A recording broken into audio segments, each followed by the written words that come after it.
So welcome back, friends, to the homestead. It's been very interesting to me, some of these tool test comparisons that we've been doing and how the cordless tools have been dominating the traditional corded tools. We had, of course, the first test we had the cordless skill saw against the worm drive, and it absolutely crushed it twice as fast, I think, the speed it was cutting. And then we did the chainsaw, which really surprised me that an electric chainsaw could beat a professional gas chainsaw.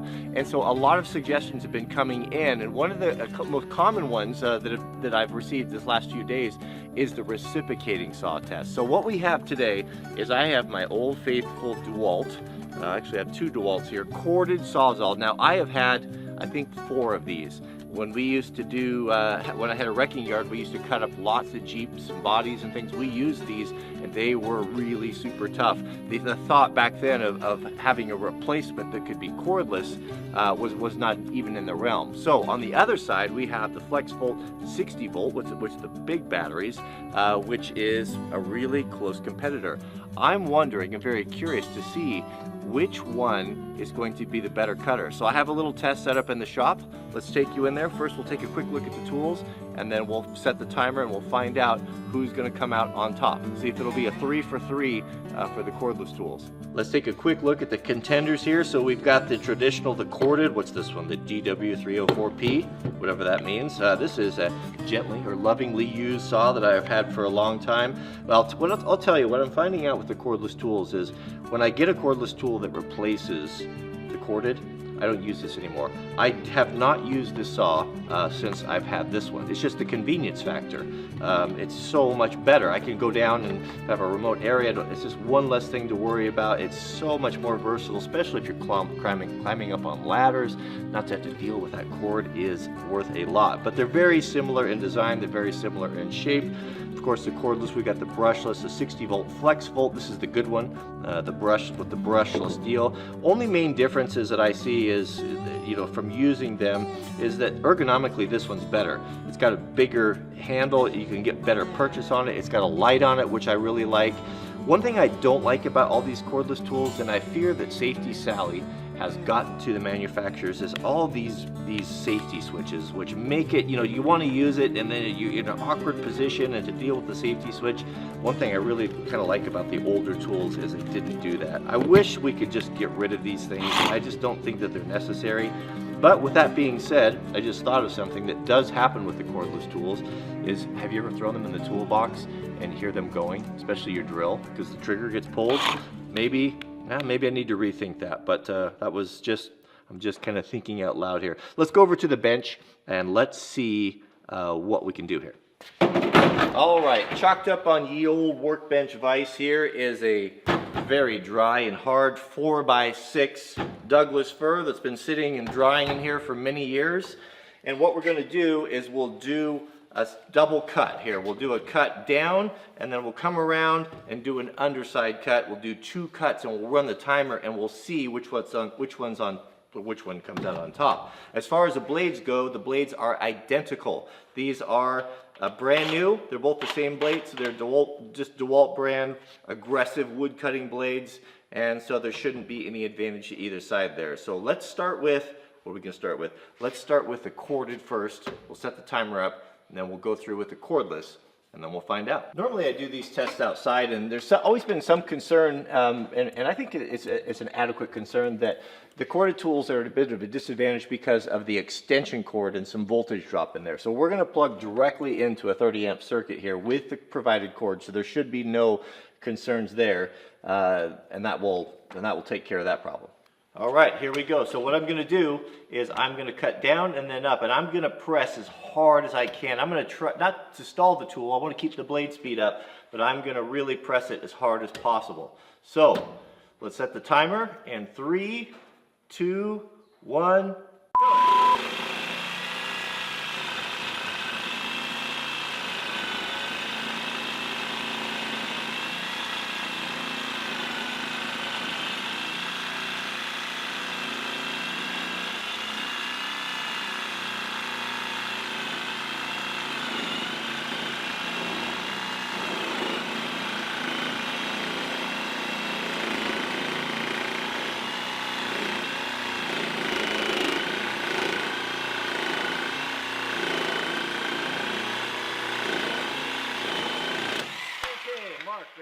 boy, that's a hard piece of wood right there for fir.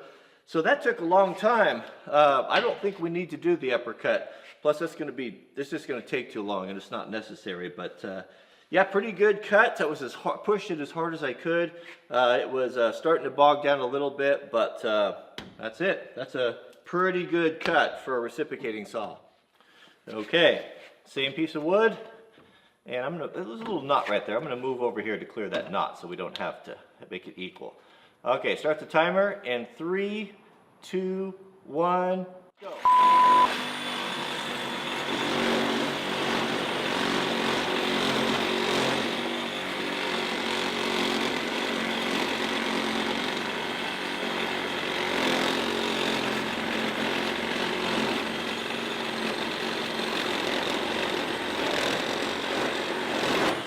Whoa, that's fast. That's got a lot more power, a lot more power. I don't know what the time difference is on that, but I can tell that that cut way faster. What was interesting about that was you'll notice that I had to move my hand around and push down harder because I couldn't stall the cordless. I couldn't stall it because it had so much torque and so much power. I had to put all my weight on it. Even then I couldn't stall it. It was just kind of limited by the cut.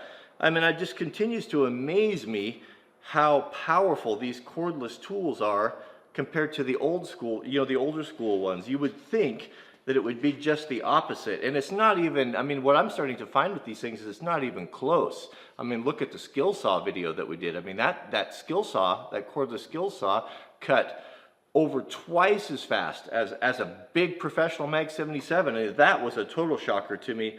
But this was way, way faster. I could just tell, just the torque from the thing is incredible. And I was kind of thinking, I was wondering, you know, if because there's such an interest in so many different guys are using the cordless tool, I think that probably more research is going into them than the traditional corded tools. I don't imagine there's a whole lot more innovation or near as many resources being put into them. And I think that's probably why these things are just getting better and better and better. And the battery technology, it seems like it continues to increase, and it's really cool. Kind of an interesting thing.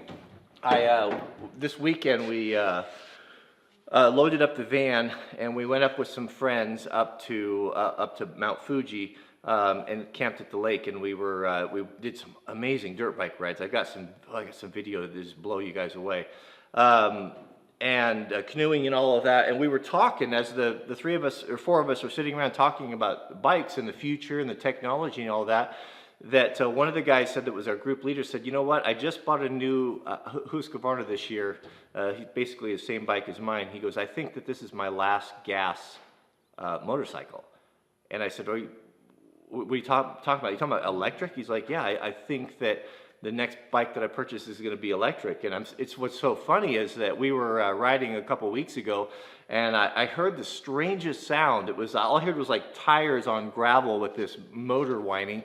And two guys rode up on these beautiful, I think they were Alta dirt bikes that were 100% lithium electric.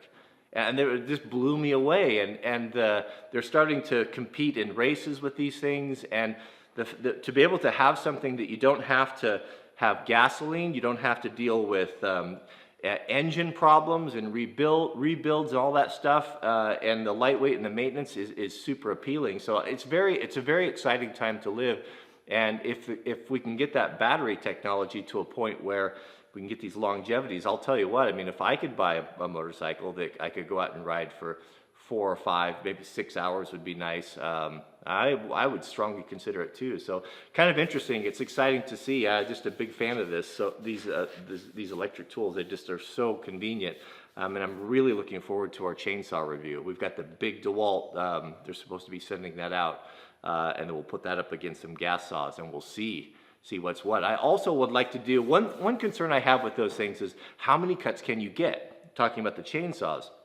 So what I'll do is we'll do a full tank of gas on the Husky, we'll do a full battery charge on the DeWalt, and we'll do a long rip test down a log until they both either run out of gas or run out of battery charge. And that's what I'm really interested in seeing, is how far those things will cut on a tank of gas or on a charge. That's going to be that's going to be very, very interesting. So thanks for watching. I've got a bunch of fun stuff coming up, unpacking the van and a bunch of things I want to share with you, some lessons learned.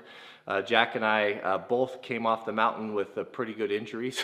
So he, first day right out, he smashed his foot, even wearing motorcycle boots, and his toenail came off. So he was hobbling around. That was the end of his ride.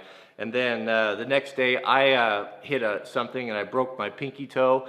And then an hour later I sprained my wrist, and so we're all hobbling around here. Mrs. W took a bad digger and scraped up her leg. So I got a lot of use out of my first aid kit, I'll tell you that for sure. I'm going to have to restock it after all of the injuries that we had. So I'll try to roll in some footage of that dirt bike stuff and some pretty scary stuff we were on, and we even saw mountain goats. It's pretty cool when you could go up and ride with the mountain goat. So thanks for watching, and we'll see you guys on the next video.